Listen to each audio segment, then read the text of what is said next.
Bem-vindo a um lugar onde histórias bíblicas e histórias de fé ganham nova vida, com a delicadeza que seu coração merece. Aqui, relatos esquecidos, silenciados ou pouco contados encontram sua voz, e cada um deles é ilustrado para que você sinta, veja e se conecte profundamente. A luz do final da tarde atravessava a janela de um pequeno quarto infantil, espalhando tons dourados que dançavam suavemente pelo chão. Era um daqueles momentos em que tudo parece quieto demais, como se o universo estivesse prendendo a respiração. E foi nessa calma que Ana percebeu algo diferente. Sua filha, Clara, estava sentada no tapete, rodeada de folhas e lápis de cor. Nada de bonecas, nada de música, nada de barulho. Apenas ela. E o silêncio. Um silêncio tão profundo que parecia sagrado. Ana se aproximou devagar, como se não quisesse quebrar alguma coisa invisível naquele ar. "O que você está desenhando, meu amor?" perguntou com uma voz baixa, quase reverente. Clara levantou os olhos e Ana sentiu um arrepio que não soube explicar. A menina virou o papel, mostrando o desenho. Não era simples, não era infantil. Era indescritível. Uma porta feita de luz, um jardim que parecia respirar, um horizonte que brilhava como a aurora. E antes que Ana pudesse dizer qualquer palavra, Clara murmurou: "Eu vi esse lugar ontem. Eu fui lá." O mundo pareceu parar. A menina falava com uma seriedade tão profunda, tão madura, que não combinava com seus pequenos 7 anos. Seus olhos brilhavam, mas não com excitação infantil. Era como se tivessem visto algo que o mundo adulto esqueceu. "Eles me deixaram entrar um pouquinho", continuou Clara. "Só para ver. Disseram que meu coração ainda não aprendeu a duvidar." O chão fugiu sob os pés de Ana. Aquela frase ficou ecoando na sua mente como um sino distante. Meu coração ainda não aprendeu a duvidar. Ela tentou sorrir. Tentou racionalizar. Não conseguiu. Naquela noite, incapaz de dormir, começou a pesquisar. E descobriu algo inquietante. Dezenas de crianças ao redor do mundo descreviam coisas parecidas. Jardins impossíveis, seres feitos de luz, portas que brilhavam como amanhecer, paz que não existe na terra. E um detalhe que se repetia: a porta. Sempre a porta. Mas nada abalou Ana tanto quanto o que aconteceu alguns dias depois. Clara começou a falar sobre um lugar onde as cores tinham sons, onde o ar parecia cantar, onde os seres não tinham tamanho nem forma. "Eles são sentimento, mamãe. Eles são paz."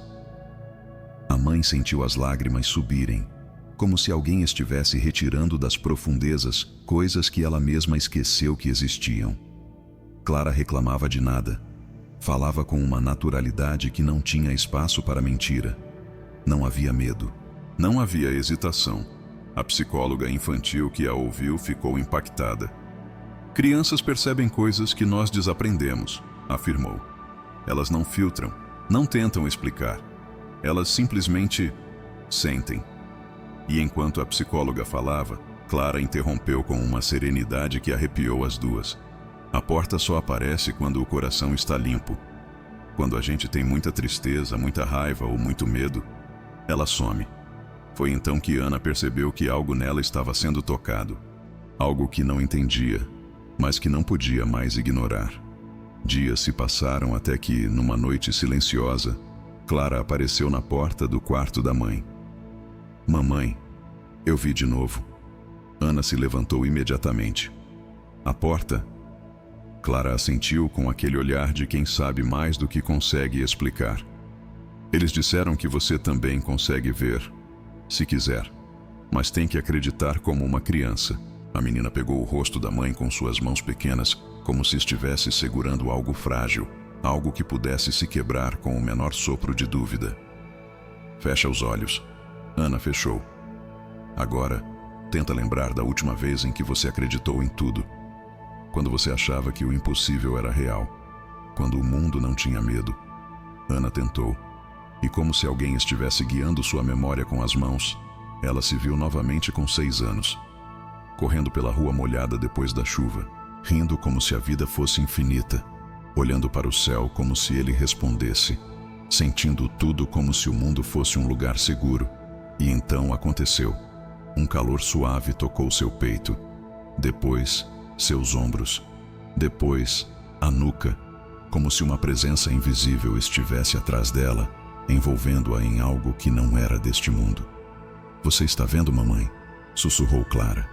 Ana abriu os olhos, e por um instante, um breve, precioso instante, ela viu, não a porta inteira, não o jardim completo, mas uma fresta, um brilho impossível, um fragmento do que Clara via com facilidade. Ana caiu em lágrimas. Clara a abraçou com força. "Você lembrou quem você era", disse a menina. "E a porta gosta disso."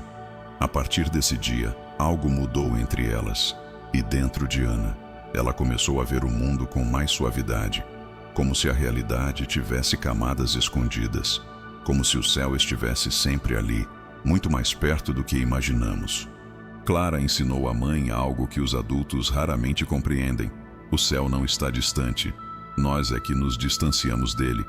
A inocência não é fraqueza, é chave, é porta, é mapa. A menina continuava vendo o jardim, continuava ouvindo luz, continuava caminhando entre dois mundos com uma naturalidade que nenhuma explicação científica poderia aprisionar. Num fim de tarde, enquanto o sol pintava o céu de dourado, Clara segurou a mão da mãe e olhou para o horizonte.